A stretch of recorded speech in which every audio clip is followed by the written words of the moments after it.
Hello everybody, I'm here with the Japanese Train, aka Matt. And I'm Master of the Lemons, aka Lemmy. And we're sorry to snub you guys with only one character gallery last month, and we decided to make up with it with something equally snubby. Today we're doing episode 21 on Madge the Snub-Nosed Scamel Lorry. We're gonna use the word snub a lot in this, I'm guessing, from the introduction here. Bulgy's a big fan of this character. Yeah, boo, snubs! But yeah, so we're now in the Christmas season. Last year we did Terrence and we did the Snow Machine. And we were thinking about this year, well, who's associated with snow that we can still do? Who do we have? And Madge's big episode is Cool Truckings. You know, slipping and sliding around in the snow, and she's just a vaguely snowy, wintry character. And I think that's a good way to kick things off. And I think there's a lot to say about her, because it's really interesting. Up until Madge, I don't think we had any real road vehicles associated with the Skarloey Railway. I'm not sure if I want to go as far as to say that she's owned by the Skarloey Railway, but it kind of seems like, if not, she's at least owned by a company that's very local to that area.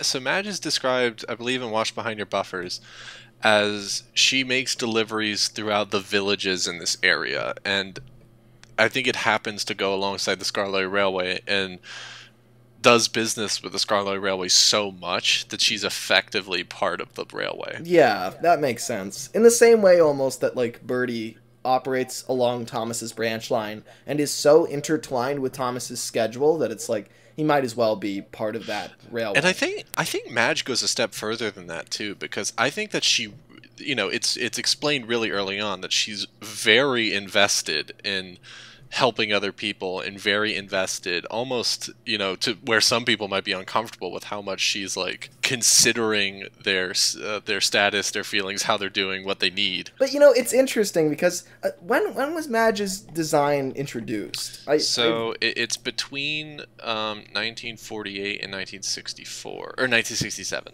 48 to 67. That's really good, because that means that she could be present for the Skarloey Railway's lean years.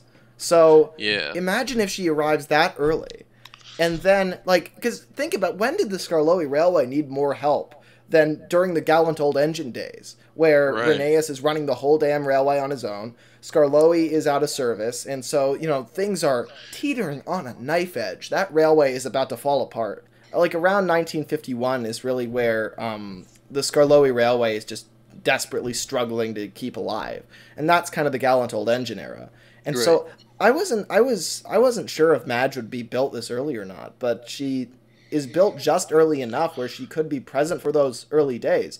It's interesting because Watch Behind Your Buffers takes place exclusively with Skarloey and Rheneas. So you could put that in the 50s if you wanted to. Yeah, you could. And you know, Skarloey and Rheneas are so stressed out at this period of time that, you know, Madge comes along and she wants to be a pal where they don't really have any others. Yeah, no, exactly. Yeah, so there would be nights where, you know, maybe Rheneas and Skarloey come back, like, every night, and they're just, like, filthy, and, you know, Madge is right there at the sheds to greet them and just make sure that at least they can practice locomotive hygiene and not be depressed and not be... Yeah, That's honestly a good way to put it, Matt, because, I mean, when I think about it, because that's one of Madge's big things, is keeping the engines clean.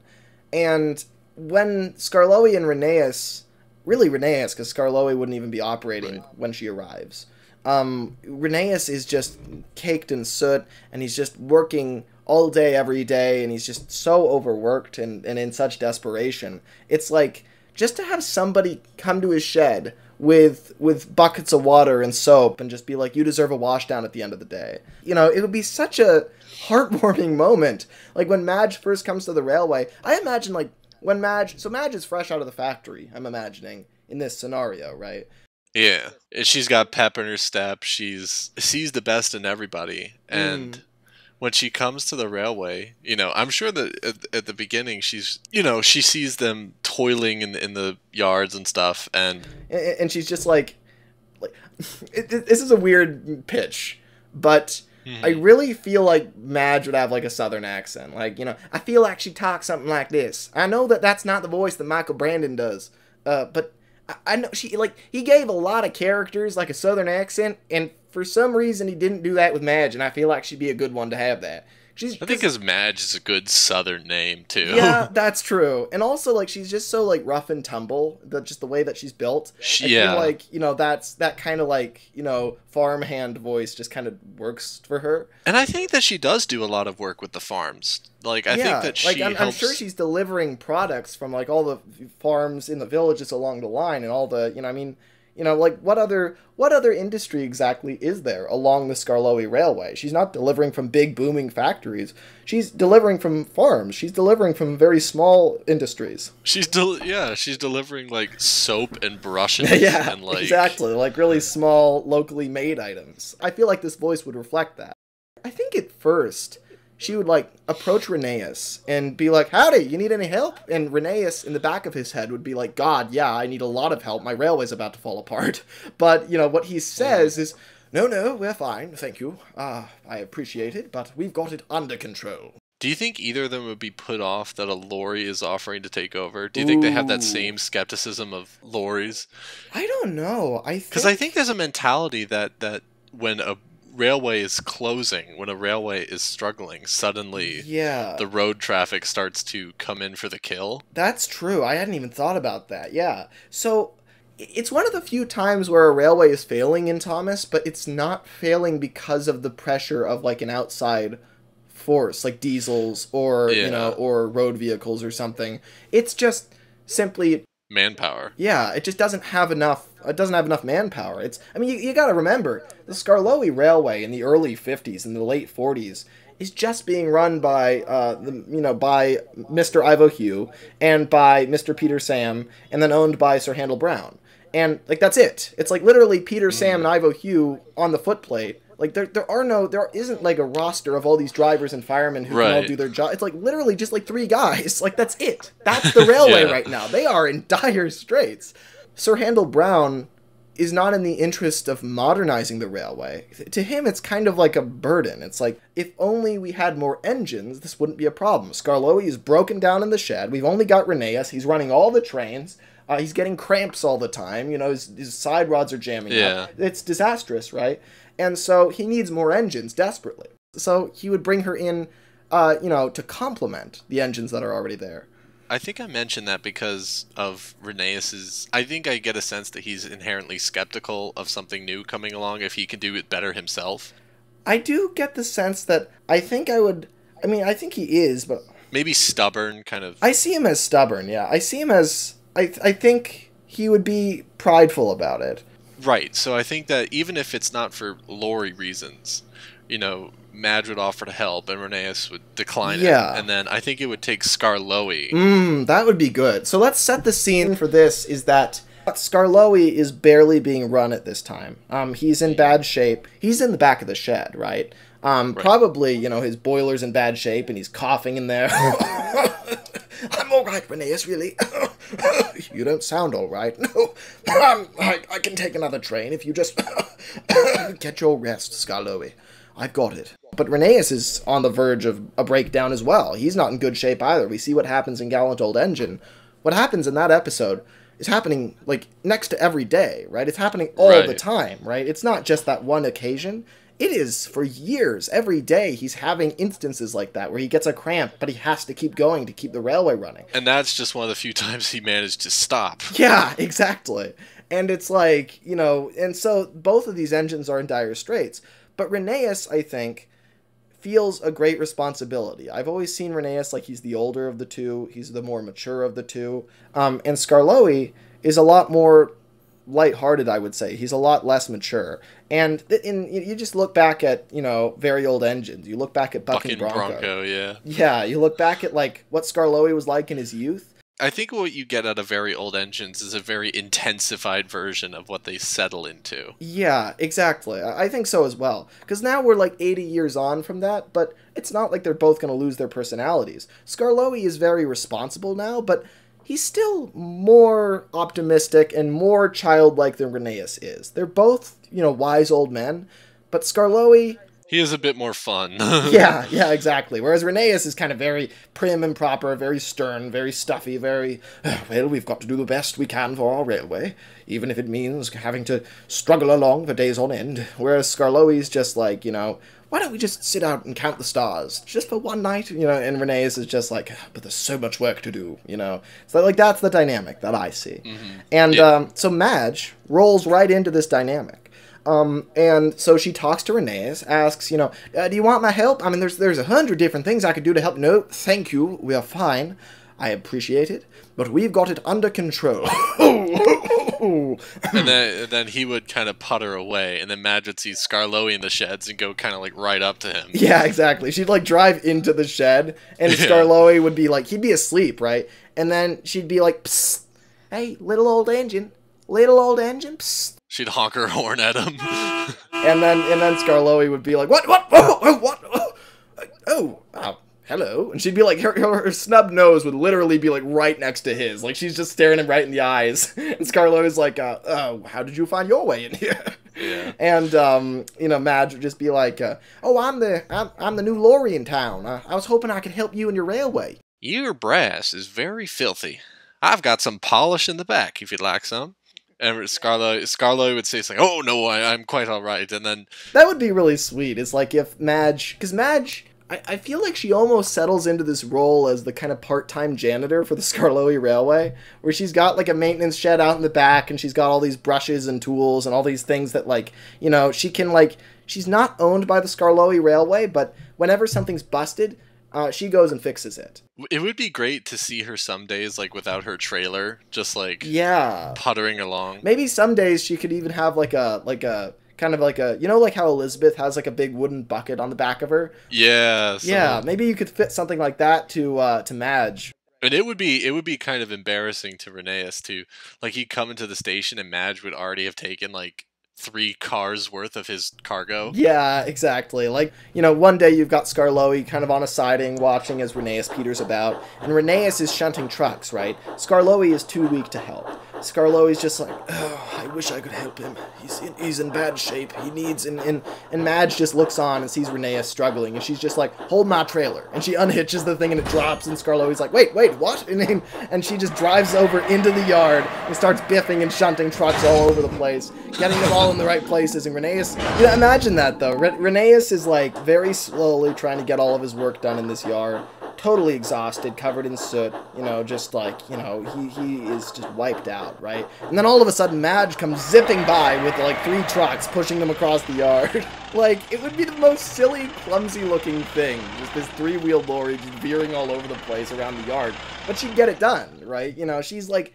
I think she'd have the mentality where there's nothing she can't do. She'd jump into a situation and figure out later if she's capable of it or not. Yeah. And so, she shunts the whole yard, and at last, she shunts these last few trucks. And she then swerves around and looks to Rheneas and Skarloey, and she's like, I did it! I can't believe I did it! Wow! And, maybe next time I could just lose these tires and just get some rail wheels going. Yeah, and she's like giggling about it. She's like, and then she looks at Rheneas, and he's just pissed off. And he's like, that was my work. You should not have come in here and stuck your snub nose where it didn't belong. And Skarloey's just like, Rheneas, maybe you should... Not now, Skarloey.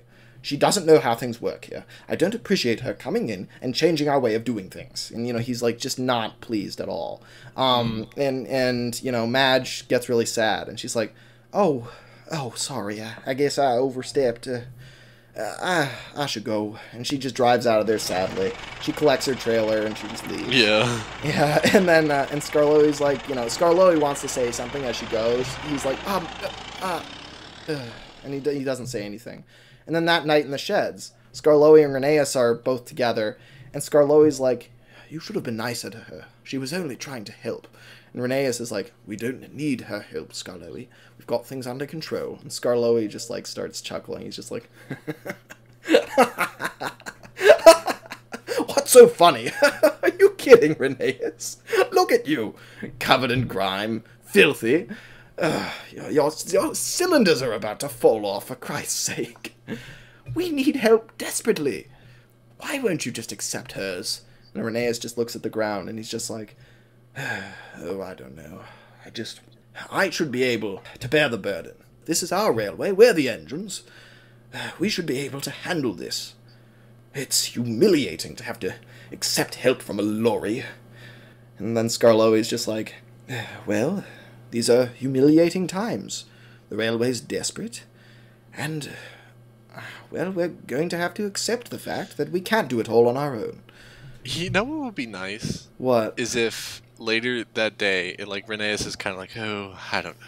And then the next day, Edward comes along at Crovan's gate and talks to him. So Rheneas starts venting to Edward about Madge. She's like, Rheneas is like, I've met the strangest character. I've seen a lorry shunting in our yard. It's ridiculous. Yeah. And then Edward would say something like, well, did she get the job done?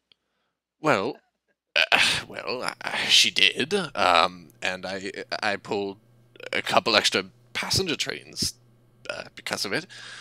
Well, then sounds like she did a bang-up job then. Yeah, like Edward's just immediately, like, with the practical approach, just like, Yeah. I know what it's like to run a railway in desperation. I mean, you should have seen the Northwestern a few years back. You had barely any engines, desperate enough to bring in poor Henry. Sorry, Henry. Henry's, like, on a nearby siding, like, I'm right here. Don't remind me. Terribly sorry. My point is, our railway used to be very desperate too, but we ended up accepting help from very unlikely places. And I dare say that your railway should do the same, Rheneas. And Rheneas, is just, looks away sternly. He's just like, it seems like no one's on my side on this matter. And Edward's like, maybe that should tell you something. And Rheneas just like, lets off steam angrily, and he's like, fine, I'll let a lorry shunt my trains. There, are you happy? Yes, quite. And he leaves to go talk to Madge, right? Yeah. And so Rheneas, on his rounds around the railway that day, he looks for Madge, right? But he can't find her anywhere. Like, he's looking town to town, can't find her along any roadside in any town. And then, at last, Rheneas is going over, like, an old bridge or something, and he's like, oh, this is hopeless. I don't know where she is. We'll never be able to find her. Oh, whoa, whoa! And then the bridge crumbles. And then he's, like, on the edge, and the rails are bending downward toward the stream, and he's like, oh, dear! Oh, dear!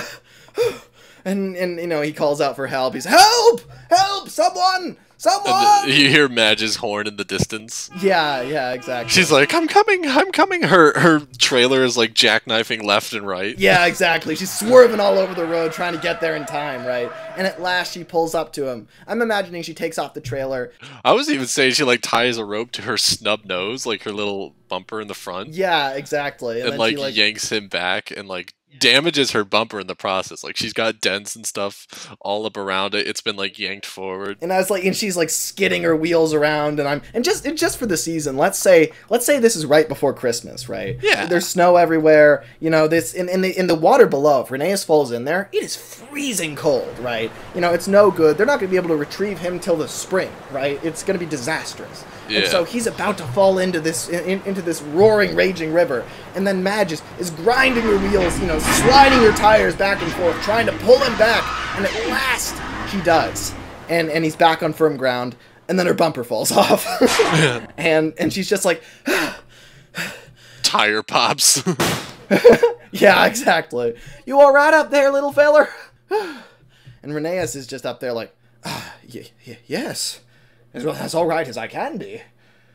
You saved me. And Madge is like, happy to help. And then, I imagine if this was a film, we would fade to the next scene with them all back at the sheds. Yeah. Right? Or even Madge hooks Rheneas up to her trailer.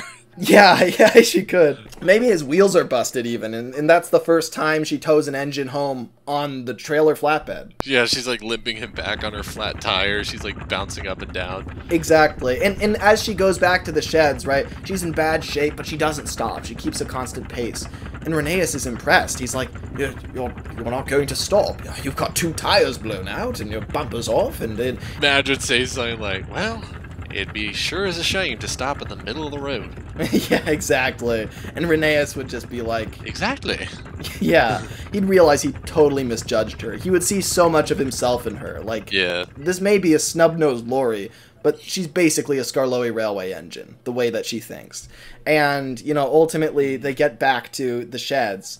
And, and Rheneas apologizes and says how, impressed he was by her bravery. And Skarloey just smiles and kind of, if he could, he'd bump Rheneas with his elbow and just be like, I told you so, and ultimately, the two of them and Madge become great friends. And from that point onward, I think what will happen is, Madge, Skarloey and Rheneas are really in no position to fix the bridge, because, what are they going to do? So Madge is used to take stuff from one end to the other? Exactly, yeah. Yeah. And it's and I imagine Madge, I don't know who owns Madge, probably some nearby company that's, just kind of operating her as, an independent kind of contractor lorry. But I'm sure that, maybe Sir Handel Brown... reaches out to the owner of that company and is like, or even maybe it's Madge helps the railway in between shifts. So she's not even making, the company any money by doing this. She does all her work for the day for her, for her delivery company.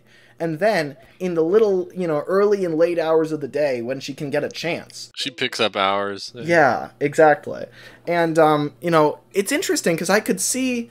This is honestly a lot like what Rusty does in Rusty Saves the Day, where he's fixing up the line and everything. I could see Madge sort of almost becoming track maintenance too. Yeah, that's kind of what I'm thinking is I think Madge is basically the proto Rusty. She's before Rusty comes along and there's a dedicated track inspection, track maintenance diesel that, really does all the maintenance work of the railway. Madge is kind of, doing it in her own kind of cobbled together, very unprofessional way where she's kind of It would be really great if Mr. Ivo Hugh, rigged up, a set of, rail wheels in front, almost like a handlebar. Yeah, that would be great. Some sort of guiding, and so, she can actually, ride on the rails when she really needs to. Mm-hmm. That would be great. So she'd get pretty close with Mr. Ivo Hugh then. That's interesting. She would, the two of them would work together a lot, to the point where he might even be driving her a lot of the time. Yeah. So I wonder... That's interesting. It's probably, she's probably trading hands between her own contractor company and Mr. Ivo Hugh quite frequently. There might be a conflict of interest, too, where her company might start getting frustrated that she's spending so much time with the Skarloey. Yeah, and I'm sure that Madge, in all the work that she's doing on the Skarloey, she's getting busted, she's getting, dinged up and everything. She's coming... Yeah, that's true. She's returning to the contractors in such bad shape. And maybe there's other lorries there that are oh my God, Madge, what have you been doing? Are those railway wheels? Yeah. So now we're seeing Madge's side of the family. What are her brothers and sisters like? And I imagine that none of them are ever getting an ounce of mud on them. None of them are getting dented. None of them are getting scraped. Yeah. They all have an image to keep up, right? We wear the company colors, Madge. You simply can't go around and dent yourself up and get all rugged and roughed up, and it's simply not proper, Madge. And Madge is just I'm just doing my best to help people where I see fit. Sometimes that means getting a little dented up and a little scuffed up, sure, but that's kind of part of life. You know what's great, too, is that, so Scammell made a quote-unquote mechanical horse, which was built in the 30s, that basically looks like the next monkey in the evolution scale. Yeah. Or the one down, so right before Madge is built. And those worked on the Great Western, the LNER. That's pretty prestigious, yeah. So maybe this contractor is buying up old mechanical horses and buys Madge straight up from the factory. Yeah, that could be. And so this company that's operating, maybe this company operates all over Sodor, right? It's just that Madge happens to be sent to the Skarloey Railway area of things a lot, but ultimately this is one of Sodor's biggest lorry companies. It's got a name like Sodor Lorry or something. It's literally soft side. Yeah, something like that, right? So all the lorries you see in the background are owned by this company. And Madge is one of their newest ones, and they're expecting to do a lot of great business with her, but she just won't stop getting into what they would call accidents, which really to her are just little spills. It's just, she, maybe I think to Madge, she's so rough and tumble. If she tumbles down the side of a hill, that's not a huge deal to her. She still has a frame. Yeah, exactly, right. But, it's interesting because, like, in Cool Truckings, they say several times, it's like, what's the phrase they keep... She wants to be safe and steady. Yeah, exactly. So it's like, there's these two sides to Madge I think are very interesting.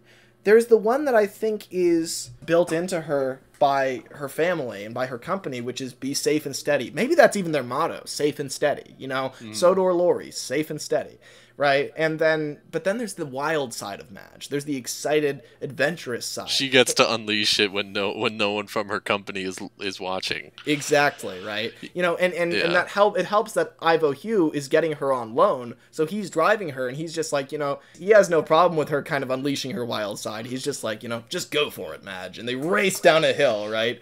She loves that sort of adventure, but she's kind of caught between the two of them, right? It would be funny if she's like drifting down the road and then she passes one of her own and immediately goes like straight and narrow. yeah, exactly, right? It's like she behaves totally differently when her family's around.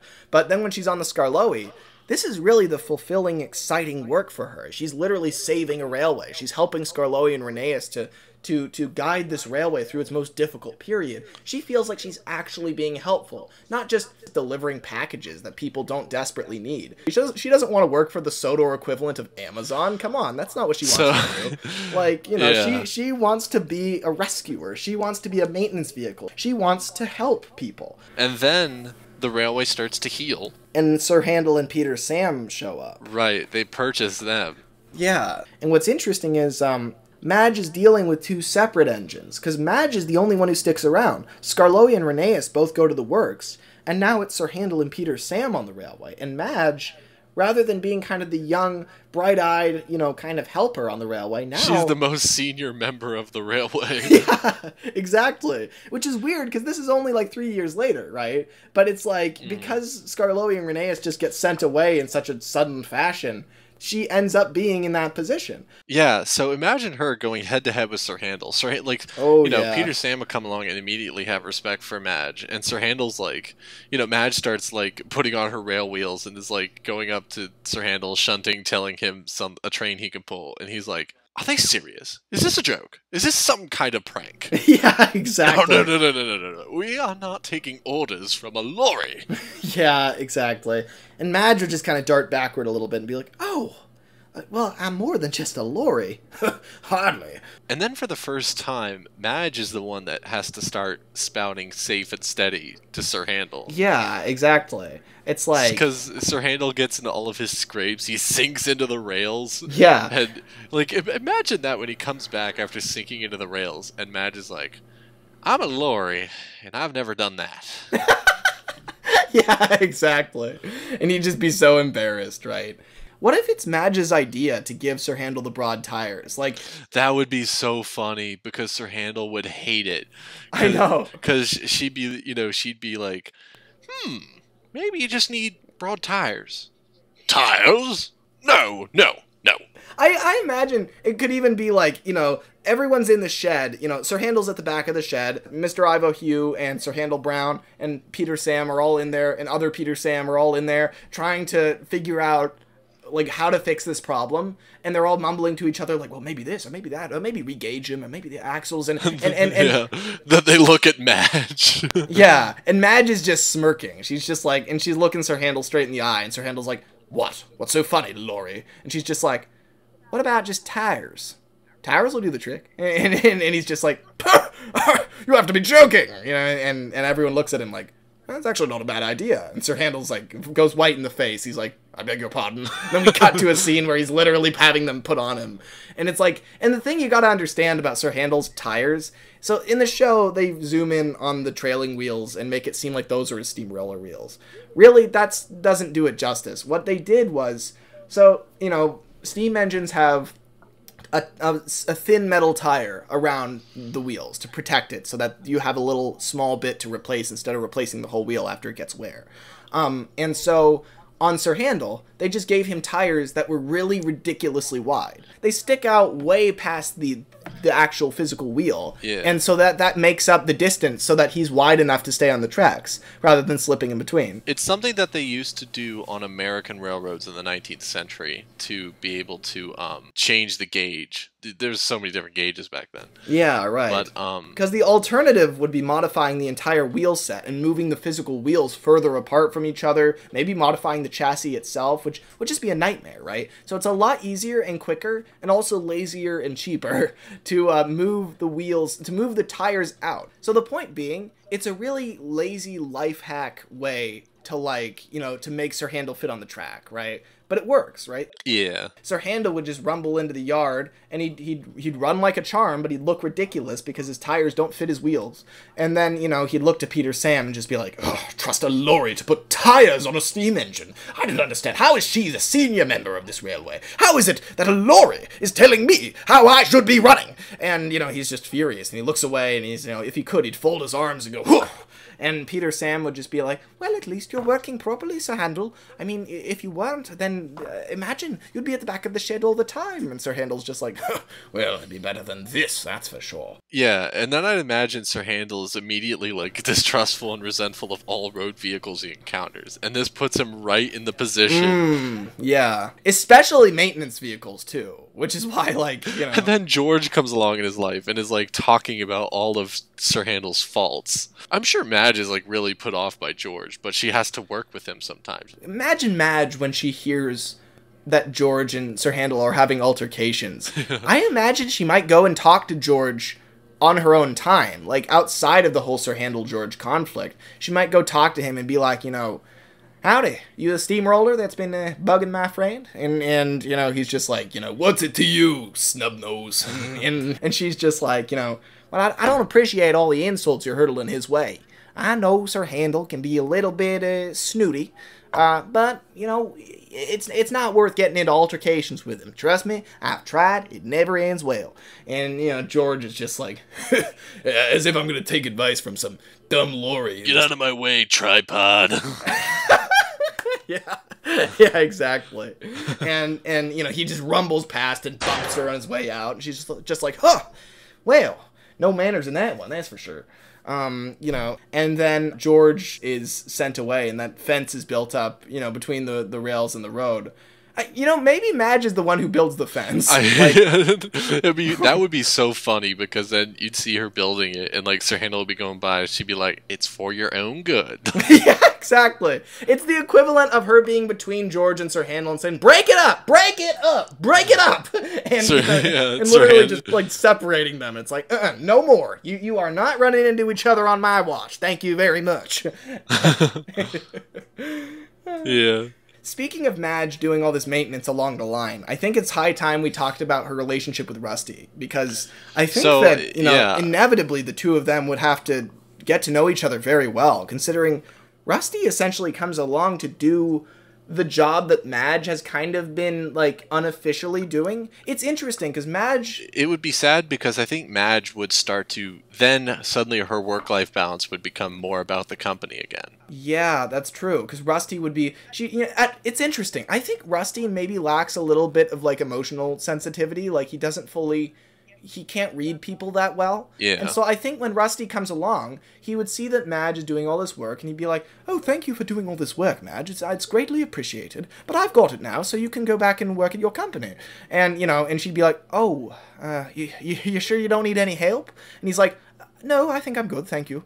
And she's like, not even a little smidge of help. I mean, maybe He'd just be, like, tittering off. He'd be like, "Goodbye." Yeah, exactly. It's like, you know, what an odd lorry, you know. And he wouldn't realize that really what she's saying is, "I want to help. Please don't push me out," right? And he wouldn't fully get that.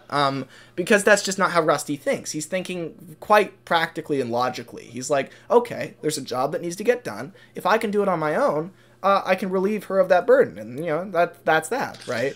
And so he starts doing all the maintenance work on the railway. And so Madge goes back to her company, and it would actually be really sad to see how spotless she is. Like, they'd buff out all the dents, they'd polish her, they'd clean her, they'd make her look just splendid.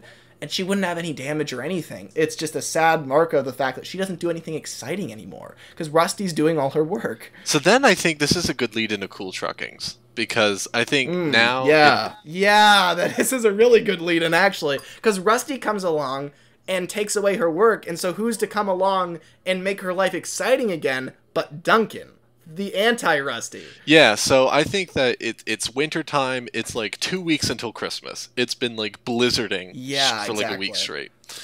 And the lines are closed. Maybe even Duncan is the only one on the other side of that viaduct. Right. And the viaduct collapses. Oh, so...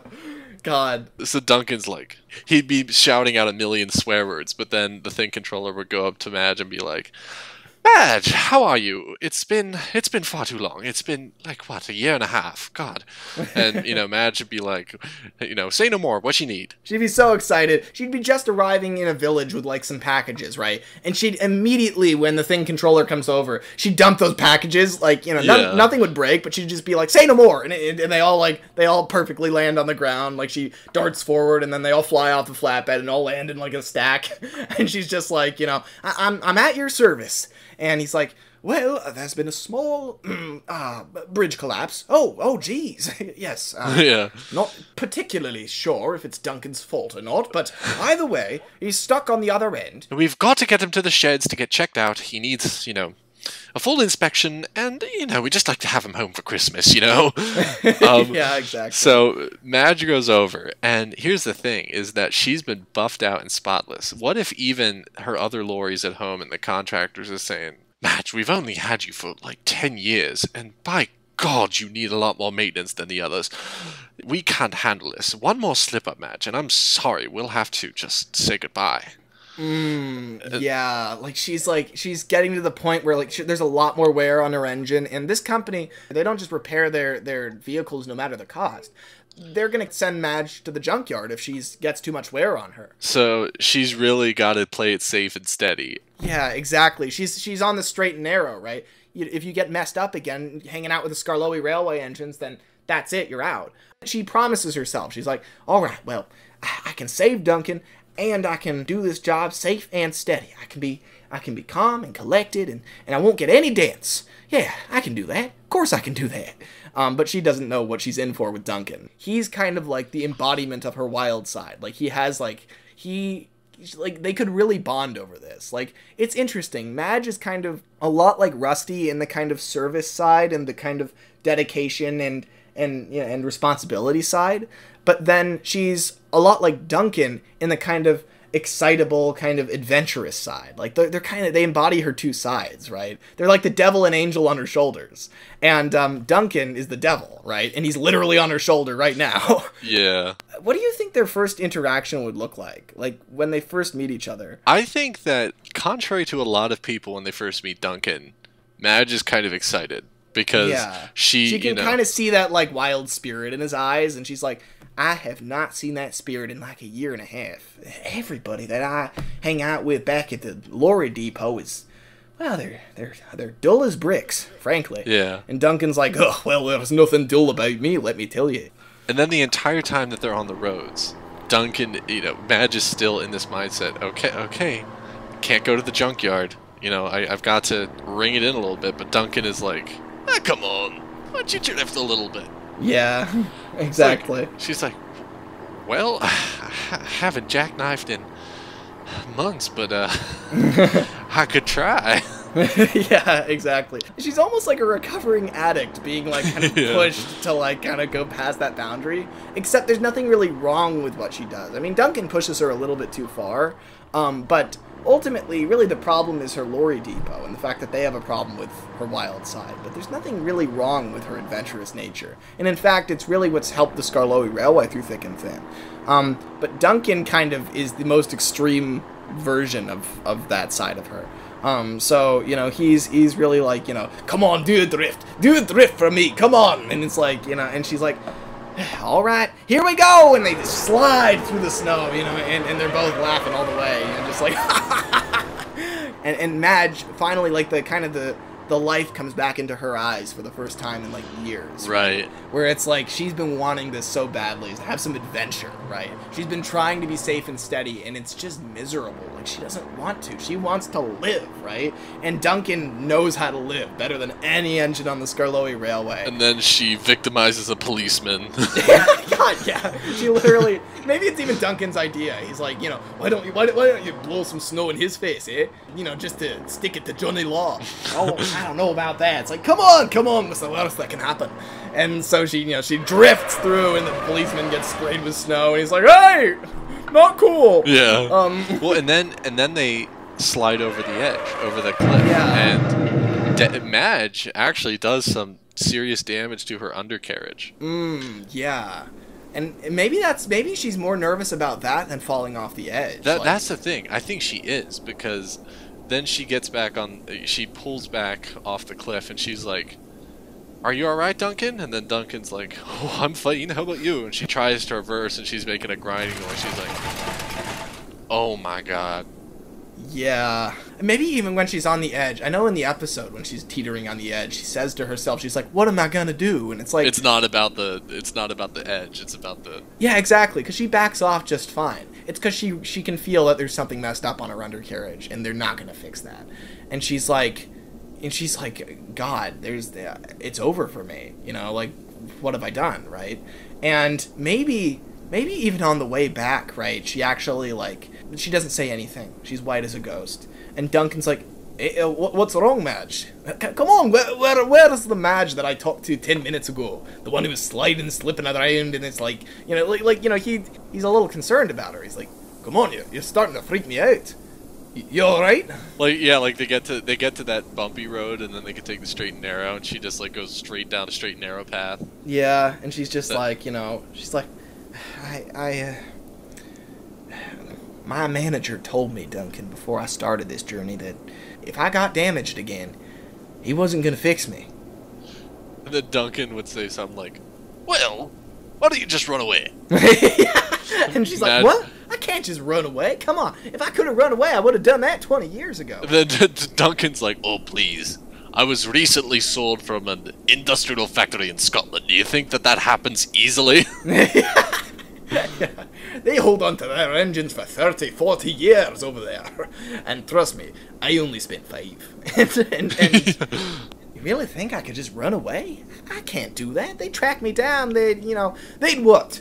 You know, how about this? You go and hide in the back of the carriage sheds, and I'll get in front of you, and I'll make sure that they don't get in there. And she's like, you'd really do that for me? Yeah, of course. I've had the most fun day I've had in maybe my whole life. I think that's worth defending you. Yeah. Then they get back to the sheds, and they you know, all the Skarloey engines are like, oh my god, it's Madge. And they, you know, at first they're just surprised to see her, and then Duncan's like, all right, time to cut the welcome party short, but Skarloey, Freddy, make some room. yeah, exactly. They back her in. Like, they put her in the back of the engine sheds, and everyone gets out in front. At first, Madge is worried they might not all defend her, but then Duncan explains the situation, like, the absolute pillock who's in charge of her company says that he's gonna scrap her if she comes back with even a dent. Now, I'm not gonna allow that, and you shouldn't either. We gotta protect her. And Skarloey and Rheneas and all the other engines mumble to each other, and Skarloey's just like, very well. Get in the back, Madge. Yeah. They're all like a unit, right? It's kind of like how they protect Luke, right? Like, if there's someone in trouble, the entire railway is unanimously like, no, get in the back. We're not letting that happen. You know what'd be great is then one of the mechanical horses comes by, you know, yeah, prim and proper with, like, the manager, and they'd be like, we expected Madge back several hours ago. Yeah. Where in the hell is my Lorry? Duncan's just boldly like, she's not coming back. That's the truth of it. And he's like, I beg your pardon. I said she's not coming back. Not coming back to your shoddy company. They'd all wheeze steam at him and, like, blow their whistles. Yeah. The manager gets, like, knocked off his feet into the snow. He gets up. He's like, fine. If that's how you are, I'll take you all to court. I'll bankrupt this entire railway. You'll see. I can bury you in legal fees. Oh, God. And so then he gets in his mechanical horse and drives off. Yeah, so then there's this period of uncertainty where they're like, oh God, have we brought the fuzz down on us? Yeah, exactly. Madge is like, it's probably not a good thing that I blew snow at that police officer earlier today. That probably won't help us. Yeah. Well, and then, so, like I said, this is snowy. It's like, maybe it's like a week before Christmas. Right. So then, Christmas Day comes and they're having this party. And all the engines are gathered around and whatnot. They're all happy, but they're also very concerned for Madge. So there's this kind of uneasy tension. And then Mr. Ivo Hugh comes along. Mr. Ivo Hugh says something along the lines of, well, Christmas this year is going to be a little unusual. I know that we have a fugitive. Yeah. God damn it. But I'm sure that we will work this out. Good night, all, and Merry Christmas. And so this is like Christmas Eve. They all go to sleep and whatnot, and Madge is kind of like, right. I can't stay here. I don't want to put you all through this. I mean, you've all done so much for me already. I don't want to. I've been fighting to keep this railway open for years. I can't get it shut down just because of my own law breaking. And, Skarloey and Rheneas are just like, Madge, we are going to defend you till the end, just as you've defended us. Plain and simple. Even if that means that we get into a little bit of trouble, well, it'll be worth it for you.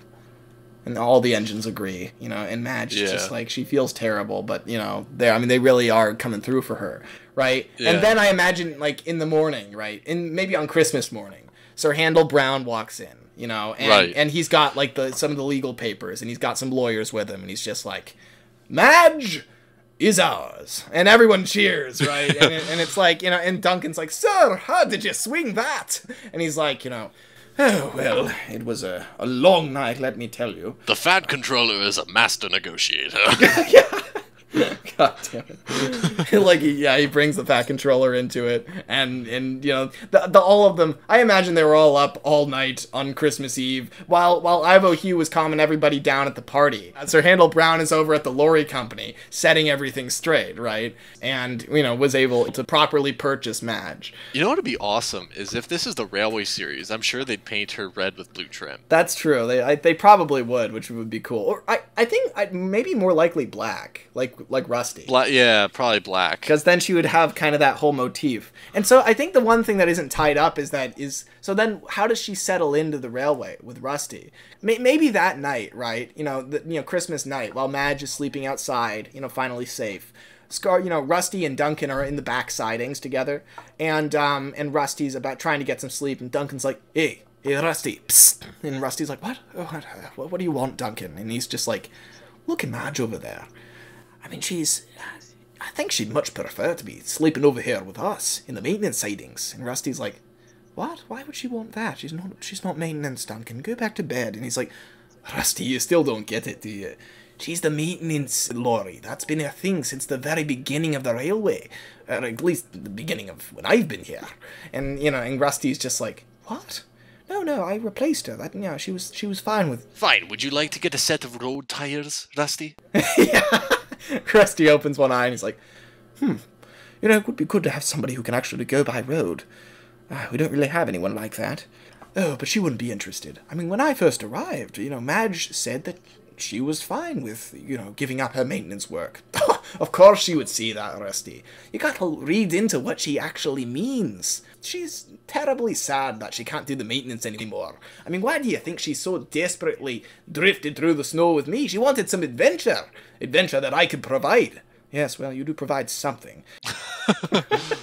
And you could provide her with it by fixing broken bridges and by dragging engines out of the mud. Dragging you out of the mud. Dragging engines out of the mud. And, rescuing stranded coaches and that sort of thing. She would love that kind of work. Just give her the chance. And Rusty's like, well, I definitely need the help. I just didn't realize you were so interested in it. And I think the next day, the first big job Madge and Rusty would undertake is repairing the viaduct. But it's interesting because Rusty isn't even technically a diesel. He's like described as a rail tractor, which I think I don't know if he takes diesel fuel or not. I don't That know might be if it. I'm not sure if he does. But Maybe he's powered by gasoline. like he's a lot smaller than all the others. Not in the show, but if you look at like his basis, then he is just tiny. Like he's more of a tool, more of a machine than he is an actual locomotive. Yeah. And that's kind of what Madge is, right? So I think the two of them could relate on that, where they're both kind of maintenance vehicles, not so much engines per se. God, that makes me wonder, like, imagine a scenario where Rusty could be converted to road if he if he needed that sort of, like, I could actually see it Why happening. don't you try it, Rusty? Well, I don't know. I guess I could. Yeah.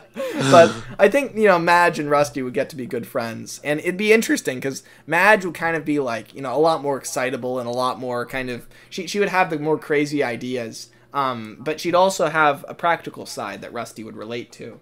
But it would be interesting because it'd be like, Rusty would have one way of repairing the viaduct where he'd be like, well, I suppose we should just wait for all the bricks to get here, one by one. It won't be long. And Madge is just like, well, why don't I just cut through the valley and go all the way there? And in fact, there's no engines up there to shunt those trucks. Maybe I take you on the flatbed. And he's like, oh dear, a flatbed through the weaving caverns of the valleys. I don't know, Madge. And Madge is like, oh come on, it's not a big deal. And Rusty's like, well, okay. And then we cut to like them veering through the valley, and he's like, oh no, wait, hold on, stop, no, ah! Oh, don't be such a baby, Rusty. We'll be there soon. There aren't any ropes on this trailer. Like I could really see the two of them having a good dynamic. Yeah. Yeah, I really like all of that. I never would have imagined we would have put Madge so early, but I'm really glad we did, because like that just seems like she seems so connected to the railway that it only makes sense that she grew with it. Yeah, and the fact that everybody kind of like the way that Duncan talks about her in Cool Truckings, like he acts like she's always been here, and It seems to me like, we've got a lot of background road vehicles. There's got to be hundreds that deal with the Skarloey Railway engines. Or at least dozens. Maybe Madge is just one of those. What's really stopping a snub-nosed Lorry from having been there ever since the 40s? Yeah. And I think that is really her story. And so, she is very intertwined with the railway, and she entered it in its darkest hour. And so it makes a lot of sense that she would feel a great responsibility to care for these engines, to look out for them, and to help in any way she could, because they were so desperate when she first met them. And now everything's settled, and she's a proper, permanent, owned member of the railway, which is wonderful.